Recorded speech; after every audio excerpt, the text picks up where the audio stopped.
ബെയിലിൻദാസ് എന്ന് പറയുന്ന തന്തയില്ലാത്തവൻ ചെയ്ത, അതായത് തന്റെ കൂടെ സഹപ്രവർത്തകയായിട്ടുള്ള ജൂനിയർ ആയിട്ടുള്ള പെൺകുട്ടിയോട് ചെയ്ത തന്തയില്ലായ്മ അവൻ പറയുന്നത് അനുസരിക്കുന്നില്ല എന്നുള്ള ഒരൊറ്റ കാരണത്തിന്റെ പേരിൽ ആ പെൺകുട്ടിയെ അവിടെ ഇട്ട് അതിമൃഗീയമായി തല്ലുകയും അതിക്രൂരമായി തല്ലുകയും അതിന്റെ മുഖത്ത് പലതവണയായിട്ട് അടിച്ചത് ബോധരഹിതയായി തറയിൽ വീണപ്പോഴും അവിടെ ഇട്ട് മർദ്ദിക്കുകയും ചെയ്ത ഈ ബെയിലിൻദാസ് എന്ന് പറയുന്നവൻ പിന്നീട് മുങ്ങിയിട്ട് അവനെ എങ്ങൊന്നും കിട്ടുന്നില്ല, പോലീസുകാർക്ക് കിട്ടുന്നില്ല എന്ന് പറഞ്ഞ് ഒരു ദിവസം അവൻ ഒളിവിലായിരുന്നു.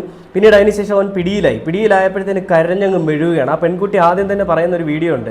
അതായത് ആ പെൺകുട്ടി പറയുന്നത് ഇങ്ങനെയാണ്: ഇതിനു മുൻപും പലതവണയും ഇവൻ ഇതേപോലെ ഞങ്ങളെ ക്രൂരമായി മർദ്ദിച്ചിട്ടും ഞങ്ങൾ ആരും പരാതിപ്പെട്ടിട്ടില്ല. കാരണം ഈ മർദ്ദിച്ചതിന് ശേഷം ഇവൻ കുഞ്ഞുങ്ങളെപ്പോലെ കരയുകയോ അല്ലെങ്കിൽ കുഞ്ഞുങ്ങളെപ്പോലെ ഇവൻ വിഷമിച്ചുകൊണ്ട് വന്ന് കയ്യും കാലും പിടിക്കുന്ന രീതിയിൽ കാര്യങ്ങൾ പറയുമ്പോൾ നമ്മൾ സ്വാഭാവികമായിട്ടും കേസ് കൊടുക്കണം അല്ലെങ്കിൽ പ്രശ്നം ഉണ്ടാക്കണം വിചാരിച്ചത് വിട്ട് കളയും എന്നാണ് പറഞ്ഞത്.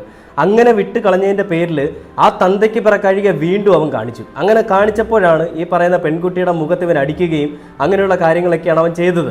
അപ്പോൾ അതിനുശേഷം പോലീസിൻ്റെ